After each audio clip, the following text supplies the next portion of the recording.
Hi everyone. तो जैसे आपने थंबनेल में पढ़ा 10 ऐसे स्टॉक्स जिनको मैं एक्यूमुलेट कर रहा हूँ अपने पोर्टफोलियो में। तो ये वो स्टॉक्स हैं जो ऑलरेडी मेरे पोर्टफोलियो का पार्ट है, लेकिन जब जब बाजार में गिरावट आती है और ये स्टॉक्स मुझे अच्छे लेवल पे मिलते हैं, मैं दोबारा से इन स्टॉक्स को बाय कर लेता हूँ। स्टैगर्ड बाइंग करता हूँ मैं, एक साथ बल्क में बाय नहीं करता हूँ। और मैं इन स्टॉक्स को लॉन्ग टर्म पर्सपेक्टिव से बाय कर रहा हूँ, आने वाले 3 से 5 सालों के व्यू के साथ। मुझे लगता है कि आने वाले सालों में ये स्टॉक्स अच्छा परफॉर्म करेंगे। तो बिना टाइम वेस्ट करे पहले स्टॉक को डिस्कस करते हैं, वो है वरुण बेवरेजेस। वरुण बेवरेजेस एक पेप्सिको की फ्रेंचाइजी कंपनी है इंडिया में। और ये पेप्सिको के काफी सारे प्रोडक्ट्स जो इनके हैं, वो सारे प्रोडक्ट्स ये इंडिया में बनाती है और बेचती है। जैसे आपको स्क्रीन पे जो प्रोडक्ट्स दिख रहे हैं, यही सारे प्रोडक्ट्स हैं वरुण बेवरेजेस के, जिसमें आप पेप्सी, मिरिंडा, इनके एनर्जी ड्रिंक काफी फेमस वो है स्टिंग, जिससे काफी अच्छे इनके रेवेन्यू आता है। तो ये सारे प्रोडक्ट्स पेप्सिको के वरुण बेवरेजेस बनाता है इंडिया में, और कुछ एक्सपेंशन या अब्रॉड में भी कर रहे हैं, उनको सेल करता है। तो अगर इस कंपनी के फाइनेंशियल्स की बात करें तो ये एक लार्ज कैप कंपनी, 93,000 करोड़ की इसकी मार्केट कैप है। स्टॉक भी 60 का है, एक्सपेंसिव कंपनी है। कंपनी की परफॉर्मेंस हमेशा से अच्छी रही है, इसलिए इसको एक प्रीमियम प्राइस मिलता है मार्केट के अंदर। इसका रिटर्न ऑन कैपिटल एम्प्लॉयड 27.8% का है, और जो करंट प्राइस है 1437 का है। और अगर इस कंपनी का मैं आपको चार्ट दिखाऊं तो ये कंपनी का चार्ट है। अगर आप इसकी लॉन्ग टर्म में अगर इसका व्यू देखेंगे तो ये परफॉर्मेंस बहुत शानदार रही है इसकी। 2021 से अगर आप देखेंगे तो ये 381 पे था, और आप देखेंगे कि ये 2023 के अंदर 1464 के लेवल पे ट्रेड कर रहा है। तो ऑलमोस्ट ये स्टॉक 3 टाइम्स से ज्यादा हो गया है यहाँ पर 3 साल के अंदर। हर साल ऑलमोस्ट इसके रिटर्न्स काफी अच्छे रहे हैं, और बहुत ही कभी रेयर होता है कि ये स्टॉक अपने 50 डे मूविंग एवरेज को ब्रेक करके नीचे आता है। बहुत कम इंस्टेंसेस ऐसे होते हैं, आप देखेंगे ये ब्रेक करता है, वापस ऊपर चला जाता है। और यहाँ पे इसने ब्रेक किया था एक बार 991 के लेवल्स पे, इसने बाइंग अपॉर्चुनिटी दी थी। फिर उसके बाद ये इसने दोबारा एक नया हाई बनाया 1419 का, और फिर ये नीचे आया 1125 पे, प्रॉफिट बुकिंग हुई, फिर से ये स्टॉक इसने फिर से नया हाई बना दिया 1467 का। तो ये स्टॉक जब भी नीचे आता है, ये उसके बाद काफी एक स्ट्रॉन्ग बाउंस बैक करता है और फिर एक नया हाई बनाता है। तो उसका क्लियर रीजन ये है इसकी बुक्स काफी ज्यादा स्ट्रॉन्ग है। और जब भी मुझे मौका मिलता है इन लेवल्स पे, जो लेवल्स आप ये देख रहे हैं, मैं उसको काफी अपने स्ट्रांगली वॉच लिस्ट के अंदर रखता हूँ। और जब भी मुझे मौका मिलता है, मैं इस स्टॉक को एक्यूमुलेट करता हूँ स्मॉल स्मॉल क्वांटिटीज के अंदर। क्योंकि स्टॉक जब ऊपर जा रहा है तो काफी अच्छा लग रहा है, लेकिन यू नेवर नो, मार्केट में ज्यादा बाइंग आए और ये स्टॉक कोई इसका एक क्वार्टर खराब भी आया तो ये स्टॉक 200 डे मूविंग एवरेज के पास आ जाए। कभी ऐसा हुआ नहीं है, बहुत रेयरली कभी ऐसा हुआ होगा कि ये स्टॉक इसके पास आया होगा। बट हाँ, स्टैगर्ड में बाइंग करनी चाहिए, हमेशा मैं सबको यही कहता हूँ। स्टैगर्ड में बाइंग करें, बल्क में बाइंग ना करें। धीरे धीरे आप बाइंग करेंगे, आपका एवरेज अच्छा रहेगा, स्टॉक नीचे भी आएगा तब भी आप प्रॉफिट में ही रहेंगे। तो पहला स्टॉक वरुण बेवरेजेस है। ये स्टॉक आप अपनी वॉच लिस्ट में रखें, लेकिन मेरी यही सलाह होगी कि आप अपने पोर्टफोलियो का 5 to 8% से ज्यादा इन्वेस्ट ना करें किसी भी स्टॉक में, और स्टैगर्ड में बाइंग करें, इंतजार करें। अभी पूरे चांसेस हैं कि ये स्टॉक दोबारा से बाइंग का मौका देगा नीचे के लेवल्स पे।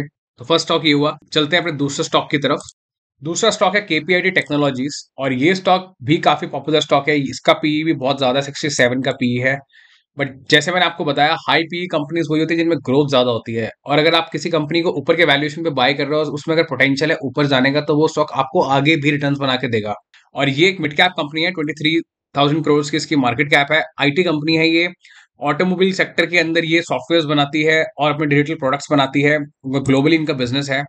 अगर मैं आपको इसके फंडामेंटल्स दिखाऊं तो इसके प्रॉफिट एंड लॉस अगर आप देखेंगे तो कंपनी हर साल एक अच्छे नंबर्स पोस्ट करती है। एवरी ईयर जो इनकी ग्रोथ है वो पिछले साल से ऑलमोस्ट 50% से ज्यादा ये ग्रो करते हैं। तो एक रीजन ये भी है इस कंपनी को एक प्रीमियम वैल्यूएशन मिलने का। और अगर आप इस कंपनी का चार्ट देखेंगे तो ये कंपनी बहुत रेयरली वरुण बेवरेजेस की तरह सेम है, ये भी बहुत रेयरली कभी 200 डे लेवल के नीचे आती है, 50 डे के ऊपर ही ट्रेड करती है। इसने काफी बार अपने इन्वेस्टर्स को अच्छा मौका दिया एक्यूमुलेट करने का ये स्टॉक।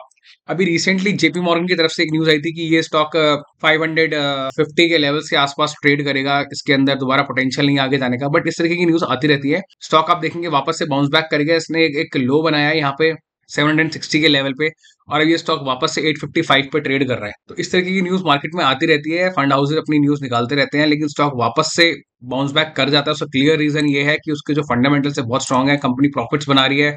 आप इन्वेस्टर्स देखेंगे तो इसके अंदर एफआई और डीआई ने अपनी होल्डिंग्स इंक्रीज करी है, जो मौका मिला उनको इंक्रीज करने का उस मंथ में। तो एफआई और डीआई ने अपनी होल्डिंग्स को इंक्रीज किया है, और काफी अच्छी एक कन्विक्शन है उनकी स्टॉक के ऊपर।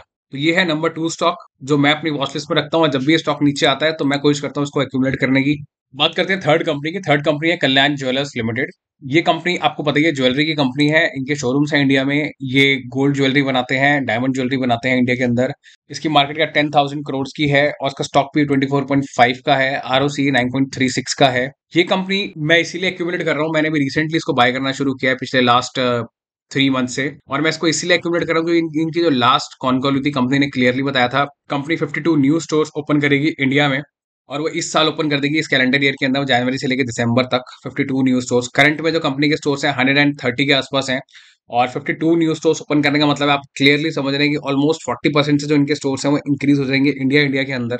तो एक क्लियर रीजन ये है। और अगर आप इनकी बुक्स देखेंगे तो अगर इनके स्टोर्स जब इंक्रीज होंगे तो ये जो रेवेन्यू आप देख रहे हैं डेफिनेटली अभी तो बढ़ ही रहा है, हर हर साल इनका रेवेन्यू आप पिछले 3 साल में देखेंगे इंक्रीज कर रहा है अच्छे नंबर्स के साथ। लेकिन जब 52 न्यू स्टोर्स जब कंपनी ओपन करेगी तो उसका एक इम्पैक्ट आएगा। Plus company asset light model पे काम करती है। एसेट लाइट मॉडल का मतलब है कंपनी फ्रेंचाइजी सेल करती है, उससे प्राइस इनको पैसे आते हैं, प्लस कंपनी को कोई भी फिक्स कॉस्ट का खर्चा झेलना नहीं पड़ता है, वो सब फ्रेंचाइजी ओनर के पास जाता है, वो सारे एक्सपेंसेस। दूसरा रीजन ये है। और ऑटोमेटिकली जब इनके न्यू स्टोर्स ओपन होंगे और ये वर्ल्ड वाइड जब ग्रो कर रहे हैं, इनके दुबई और यूएई में भी इनके स्टोर्स हैं, तो न्यू स्टोर्स ओपनिंग के साथ साथ इनका रेवेन्यू में एक अच्छा इंपैक्ट आएगा, वो चीजें। लेकिन अभी शॉर्ट टर्म में ये सारी चीजें आपको देखने को मिलेंगी कम से कम आने वाले 2-3 क्वार्टर्स के बाद। ऑलमोस्ट 1 या 2 क्वार्टर तो इनके मुझे लगता है नॉर्मली जाएंगे, लेकिन उसके बाद जब इनके स्टोर्स ओपन होते जाएंगे, जब वो रेवेन्यू में ब्रेक इवन जब हिट करता जाएगा, उसके ऊपर जब निकलेगा, तब वो सारी चीजें आपको देखने को मिलेंगी। बट हाँ, ये अभी लेवल्स हैं इसको एक्यूमुलेट करने के।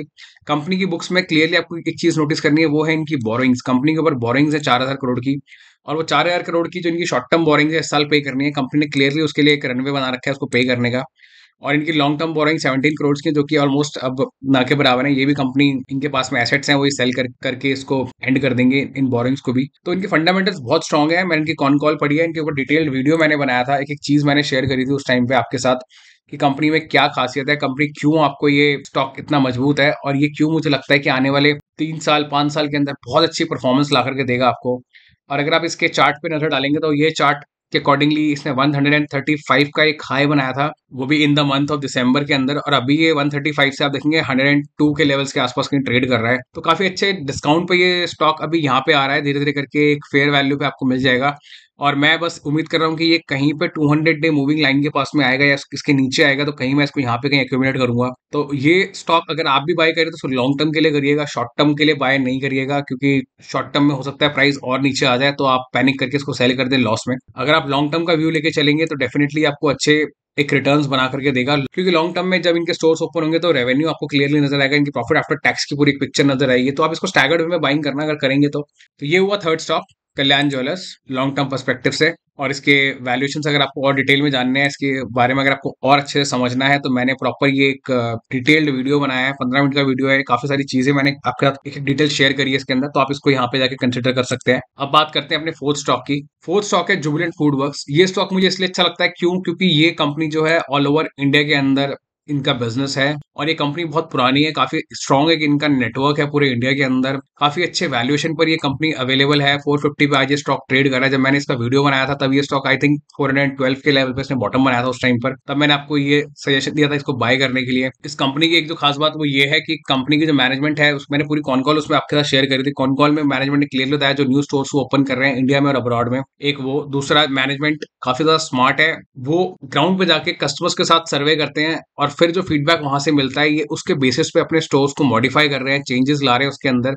70 का पी है, और अगर आप बाकी कंपनीज का पी देखेंगे तो दिवानी का 65 है और वेस्टलाइफ 107 पे है, तो उस हिसाब से 70 का पी मुझे लगता है ठीक है, फेयर है कंपेरेटिवली। और कंपनी के अगर प्रॉफिट एंड लॉस पे नजर डालेंगे तो प्रॉफिट एंड लॉस कंपनी का कहीं से कहीं तक भी खराब नहीं है। आप देखेंगे हर साल एक अच्छा प्रॉफिट आफ्टर टैक्स ये पोस्ट करते हैं। कंपनी अभी वापस से काफी चीजें रीडिजाइन कर रही है, काफी लो लेवल पे ये स्टॉक आपको मिल रहा है। अगर आप इसके इन्वेस्टर्स पोर्टफोलियो देखेंगे तो काफी अच्छी एक कन्विक्शन है। एफआई और डीआई की ऑलमोस्ट 45% से ज्यादा एफआई और डीआई इसके अंदर है, तो एक रीजन ये भी है इसको बाय करने का। और लॉन्ग टर्म के लिए बाय करूंगा क्योंकि ऑलमोस्ट 3 साल 5 साल के अंदर जब ऑफकोर्स डोमिनोज कहीं से कहीं तक पिक्चर से बाहर नहीं होगा, डोमिनोज चलता रहेगा, लोग पिज्जा ऑर्डर करते रहेंगे, स्विगी जोमेटो का जो कॉन्सेप्ट है वो और ग्रो करेगा आने वाले सालों में। तो जुबिलेंट फूड वर्क्स एक ऐसी कंपनी जिसको मुझे लगता है कि लॉन्ग टर्म में काफी अच्छा परफॉर्मिंग ये करेगी। तो अगर मैं आपको जुबिलेंट के टेक्निकल्स दिखाऊं तो ये स्टॉक काफी टाइम से आप देखेंगे लोअर लोज बनाता हुआ जा रहा था, और काफी इसने यहाँ पे आके एक अच्छा कंसोलिडेशन दिया है पिछले 3 महीने के अंदर, फेब से लेके अभी तक।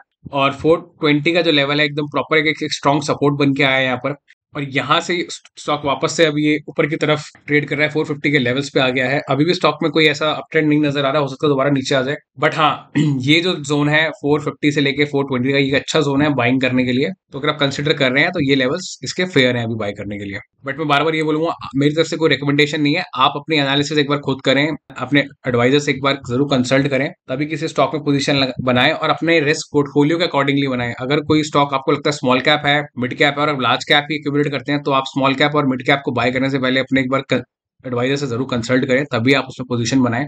क्योंकि मैं जो स्टॉक बाय कर रहा हूँ, मैं अपने रिस्क एपिटाइट के हिसाब से बाय कर रहा हूँ, और आपका रिस्क एपिटाइट जरूरी नहीं मेरे रिस्क एपिटाइट से मैच करे, तो इसीलिए आप अपने रिस्क एपिटाइट के हिसाब से ही स्टॉक को बाय करें। अगली कंपनी है ई मुद्रा लिमिटेड। ये एक स्मॉल कैप टेक्नोलॉजी कंपनी है। ये कंपनी डिजिटल सिग्नेचर्स के लिए सॉफ्टवेयर प्रोडक्ट बनाती है, और वैरायटी ऑफ सॉफ्टवेयर प्रोडक्ट्स हैं इनके। वो सारी चीजें मैंने डिटेल में इस वीडियो के अंदर शेयर करी हुई है आपके साथ। ये स्टॉक मुझे जेन्युइनली काफी स्ट्रॉन्ग लगता है। मैंने इसके ऊपर डिटेल में आपको एक चीज बता रखी है कि इसमें क्या स्ट्रॉन्ग पॉइंट्स हैं। दूसरा रीजन ये है कि एक स्मॉल कैप कंपनी, इसके पास में एक अच्छा एक स्कोप है आगे ग्रो करने का। ठीक है, 37 के पी पे कंपनी अवेलेबल है। और जब मैंने वीडियो बनाया तब ये स्टॉक करीब 220 के लेवल के आसपास था, और अभी वापस से आप देखेंगे काफी अच्छा इसमें मूव आया 267 का। कंपैरेटिवली जब ये स्टॉक वापस से नीचे की तरफ कहीं यहाँ आएगा तो मैं दोबारा से पोजीशन बिल्ड करूंगा। अभी ये ऊपर निकल गया इसका प्राइस। अगर आप इसके फाइनेंशियल देखेंगे, प्रॉफिट एंड लॉस, तो आप देखेंगे कि ये कंपनी हर साल एक अच्छा प्रॉफिट पोस्ट कर रही है, 25 करोड़। फिर वापस से अब देखेंगे यहाँ पे 40% की ग्रोथ इसने दिखाई, 41 करोड़, और अब ये 56 करोड़ पे ईयर इनका ट्रेलिंग नंबर आ रहा है। ए मुद्रा वो कंपनी है जो मुझे लगता है लॉन्ग टर्म के अंदर आने वाले 3 से 5 साल में काफी अच्छा करेगी। ये कंपनी ग्लोबली एक्सपैंड कर रही है खुद को।